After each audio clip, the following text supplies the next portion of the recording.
মুখ্যমন্ত্রী মমতা বন্দ্যোপাধ্যায়ের স্বাদের প্রকল্প লক্ষ্মীর ভাণ্ডার 2021 সালে এই প্রকল্প চালু করে রাজ্য সরকার। তারপর থেকে এই প্রকল্প মাইল ফলক ছুঁয়েছে।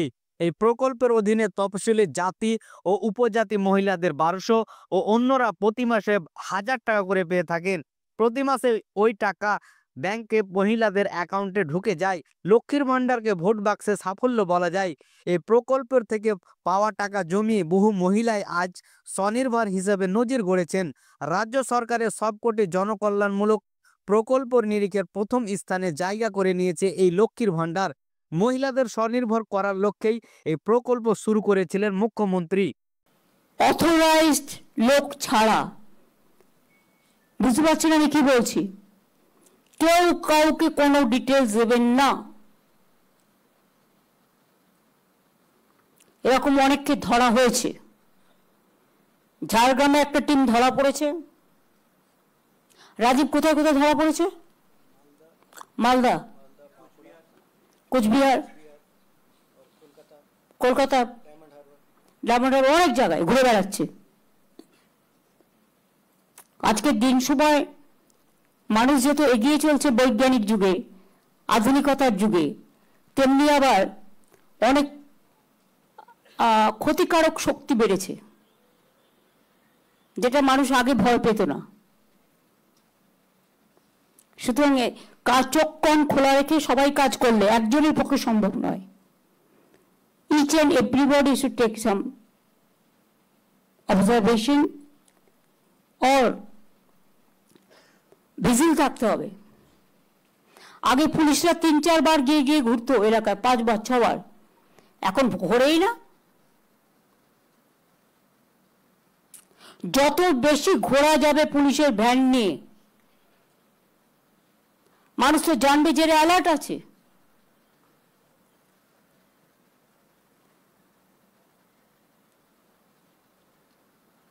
বর্ডার এরিয়া খুব সেন্সিটিভ। এত কিছুদিন আগে শীতলকুচি থেকে একদিনকে তুলে নিয়ে যাওয়া হলো। একটা চাষি বেচারা, তার নিজের জমি, সে চাষ করে, তার কোনো দোষ ছিল না। তারপরে খবরটা উদয়ন আমাকে বলার পরেই সঙ্গে সঙ্গে আমরা অ্যাকশন নিয়ে তাকে বেল করিয়ে আমরা নিয়ে এসেছি। এরকম বিভিন্ন পরিকল্পনা চলছে। বর্ডার এরিয়াটা ভীষণ সেন্সিটিভ, লক্ষ্য রাখবেন। বিএসএফ এর দায়িত্বে আছে বলে আপনারা আইসিরা ওসিরা সব চোখ কান বুঝে বসে রইলেন না, সেটা হয় না। আর মনোজকেই বলবো, আমাদের যারা কাজে আছে, রূপক বাবু টাবু যারা আছেন বর্ডারের দায়িত্বে, মানে যাদের অ্যাডভাইজারিজে কাজ করে, তাদের বিভিন্ন কাজে লাগাও, এক একটা জেলায় দায়িত্ব দিয়ে দাও, তারা এই কাজগুলো দেখুক, ভালো করে হেল্প করুক, অ্যাডিশনাল হেল্প। এবং পাড়ার ক্লাবগুলোকে হাতে রাখুন। আমি পুলিশদের বলবো, যাদের অবশ্য 2 বছর 2.5 বছর হয়ে গেছে, তারা হয়তো অন্য কোনো জেলায় যাবেন, কারণ ইলেকশনের নর্মস হচ্ছে 3 বছর পরে ট্রান্সফার করতে হয়। কিন্তু সবার নয়, যে সিস্টেমের মধ্যে যারা পড়েন। কিন্তু তাকে তো একটা জায়গা থেকে আরেকটা জায়গায় যেতে হবে, সেখানেও কাজটা করতে হবে। এখানে যদি আপনি খারাপ কাজ করেন, তাহলে অন্য জায়গায় তো ভালো কাজ করার প্রশ্নই আসবে না। যতদিন যেখানে থাকবেন ততদিন সেখানে কাজটা ভালো করে করতে হবে।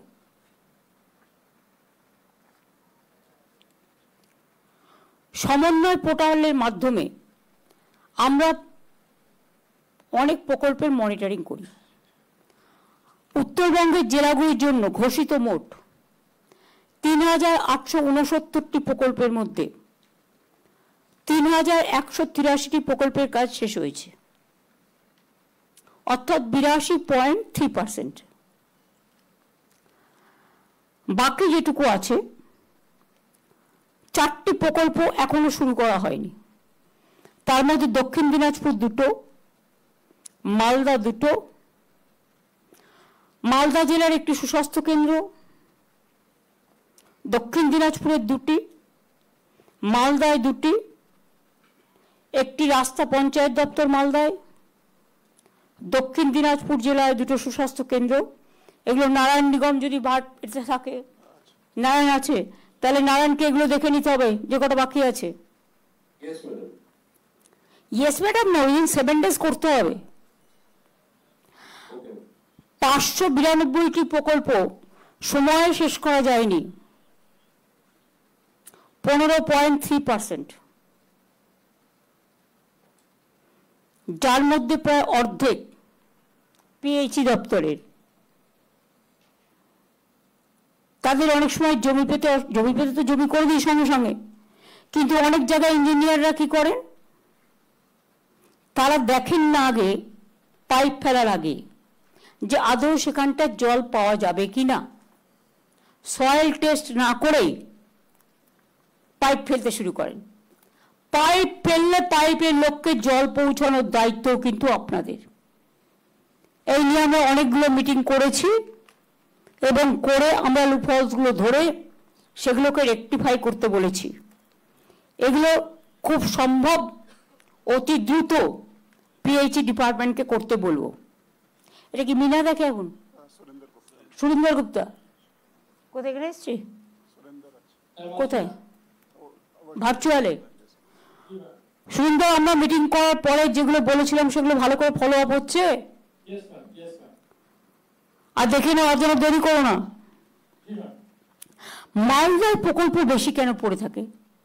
27টা মালদা জেলার প্রকল্প এবং জলপাইগুড়ি জেলার একটি প্রকল্প পড়ে আছে, এবং এর মধ্যে ম্যাক্সিমাম হচ্ছে পিএইচই। পাইপ ফেলছে, জল পাচ্ছে না। এটা তোমায় যেখানে পাইপ ফেলবেন দয়া করে সেখানে জল যেন পৌঁছবে। কি করে জল পৌঁছবে? It is your duty, not our duty. গভর্নমেন্টকে টাকা চাইছেন, গভর্নমেন্ট জমি কিনে দিচ্ছে। 90% টাকা জল স্বপ্নে আমরা দিই। সেন্ট্রাল দেখায় অ্যাডভার্টাইজমেন্ট করে যে আমরা 40% দিই, তা নয়। জমি কিনে দিতে হয় আমাদের, পাইপ পৌঁছতে হয় আমাদের, প্লাস মেনটেনেন্স করতে হয় আমাদের। টোটালটা, হ্যাঁ, বিদ্যুৎ আমাদের, মেনটেনেন্স আমাদের, সব মিলিয়ে যদি দেখেন 90% টাকা রাজ্য সরকারকে বহন করতে হচ্ছে, কারণ আমরা চাই মানুষের ঘরে জল পৌঁছাক। এখন যেটা প্রয়োজন সেটা হচ্ছে ফিল্ড ইন্সপেকশনের গুরুত্ব বাড়াতে হবে। কোন কোন কাজ পড়ে আছে তার কাছে একটা লিস্ট থাকবে প্রত্যেকটা বিডিওর কাছে, এবং ফিল্ড ইন্সপেকশনটা বাড়াতে হবে।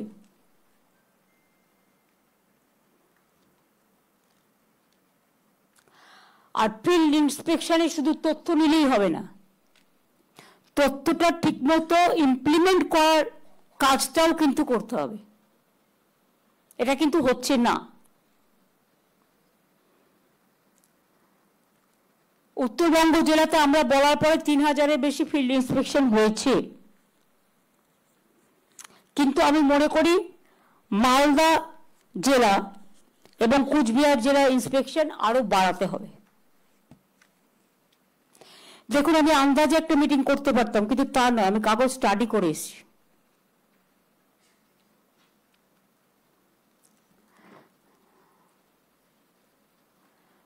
ধরুন, যে বেনিফিশিয়ারিকে আমরা স্যাংশন করছি, আমি একটা উদাহরণ দিচ্ছি, তারপরেও স্যাংশন কেসটা পড়ে থাকছে।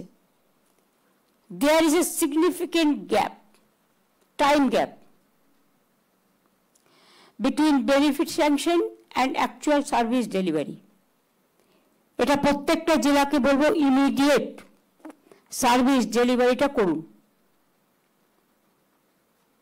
আমি জেলাগুলো যাই এই কারণেই, যাতে পাবলিক ডিস্ট্রিবিউশন সিস্টেমের মধ্যে দিয়ে মানুষ এগুলো পেয়ে যায়। বাংলা সহায়তা কেন্দ্র আমরা অনেকগুলো করেছি, কিন্তু বাংলা সহায়তা কেন্দ্রগুলো কি আপনারা ভিজিট করেছেন কখনো? ভিডিও ভিজিট করেন?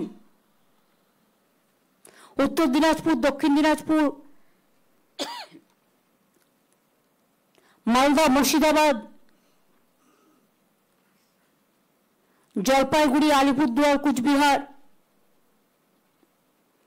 আমাদের একটা গাইডলাইন্স দেওয়া থাকে, এই কাজ বাংলা সহায়তা কেন্দ্র থেকে পাওয়া যাবে।